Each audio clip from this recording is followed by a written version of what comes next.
Joining me now, as he does every week, is foreign editor at The Australian, Greg Sheridan. Greg, lots to talk about on the Israel front. I want to get to that in a moment, but I did enjoy your piece in The Australian today on the voice referendum. You've written that it's, rather than a rejection, it's a show of love for Indigenous Australians, arguing it is not a vote against closing the gap. Can you explain your thinking? Sure, Kieran. Great to be with you. Look, I think Noel Pearson was absolutely wrong to say Australians don't love Aboriginal Australians. I think that's just completely wrong. The initial high support for the concept of a voice was evidence of that goodwill. Australians rejected a proposal to inject race into the Constitution. Australians don't like identity politics. They don't like changing the Constitution. I think this referendum means we won't get another referendum on anything for 25 years. I think that's a very good thing. But this was a positive vote for, among other things, Jacinta Price's vision of how to go forward on Indigenous affairs, which was Noel Pearson's vision 20 years ago, which is all about inclusion, being part of the Australian family, universal citizenship, and emphasising personal agency and cultural change. I think it's a wonderfully positive exercise in democracy and a positive vision of universal citizenship in which every Aboriginal Australian is the equal of everybody else. And I think that's the way we should frame it. And, you know, we shouldn't let the folks who want to promote identity politics gain some sort of victory as though 62% of the Australian population are racists or something, where obviously they're not.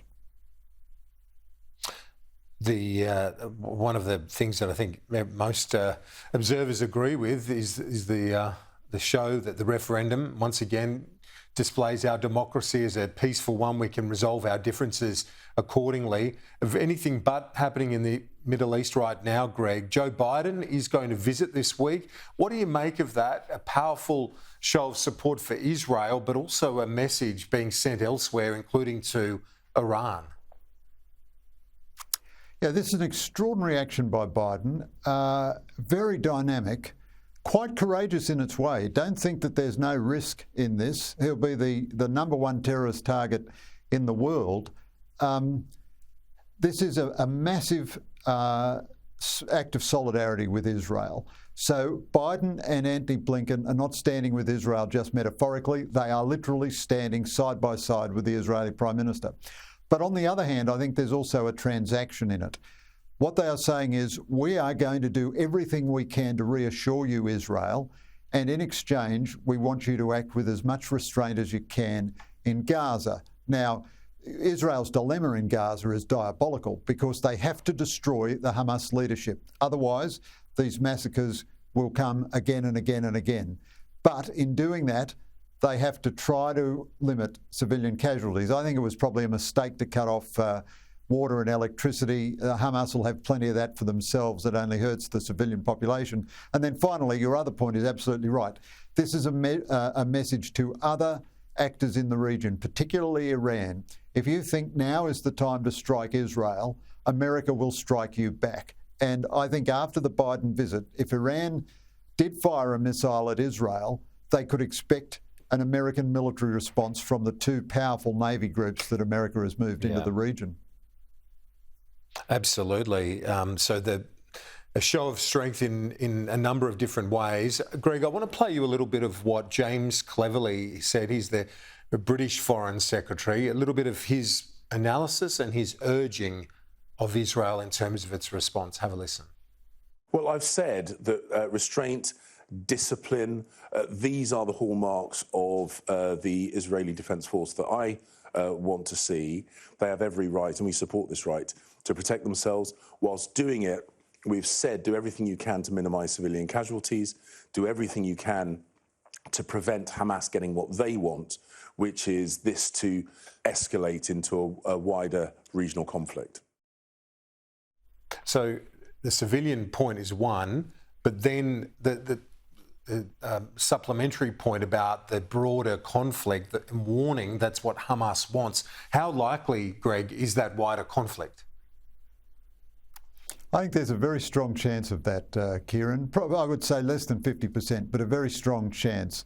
Israel doesn't want a broader regional conflict either. Israel doesn't want to be fighting on two fronts, with Gaza in the south and Hezbollah in Lebanon in the north, and maybe with Syria in the north, and maybe with the Islamic Jihad in the West Bank, and maybe with the Houthi rebels firing rockets at them from Yemen, and maybe with Iran engaged. Israel doesn't want that. Israel's very powerful, but it's not, it's not super Godzilla or anything. But on the other hand, so I applaud Cleverly's remarks, and he, like Biden, has shown great solidarity with Israel. Rishi Sunak and James Cleverly went there, and much more quickly than our government, they grasped the enormity of what Hamas did in Israel. But it's difficult to see how Israel can destroy Hamas and yet not produce civilian casualties, particularly because Hamas wants to hide amongst civilians. Hamas wants to prevent civilians from fleeing combat zones. I think it's reasonable for Cleverly and Biden and so forth to call for the Israelis to exercise what restraint they can. But on the other hand, Israel has evacuated southern towns, it's evacuated northern towns, it's called up 300,000 or 400,000 reserves. You can't do that very often, even in an economy as wealthy and powerful as Israel's. This has the look to me as like something that could be very, very big indeed. Israel has not evacuated southern towns and northern towns previously, and it has to make a response which convinces its enemies not to do this again, or it has to make it physically impossible for its enemies to do this again.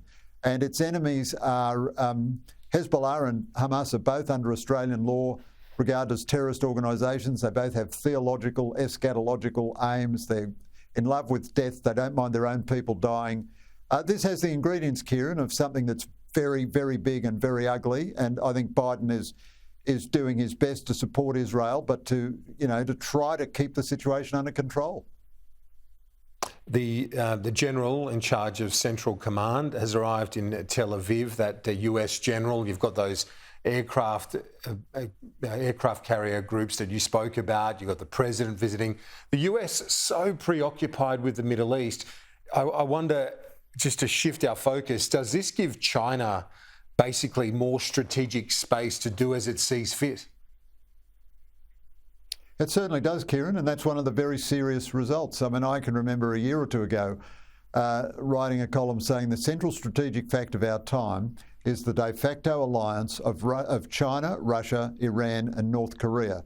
And if you had a crisis in Europe, which you've got with Ukraine, which is draining a lot of American resources, quite rightly, to help the Ukrainians, if you then had a simultaneous crisis in the Middle East centred on Iran, which is what you've got now, Iran using all of its proxies to attack Israel and requiring massive US naval intervention, and the US has readied 2,000 troops, mainly medical people, to go in and help if necessary, then the US is pretty stretched at that point, and that may well be the point at which China says to itself, well, you know what, the alignment of circumstances is never going to be more favourable for us to take very, very strong action on Taiwan. I'm not saying they will do that, but they'll certainly be making those calculations. The US is fully stretched elsewhere.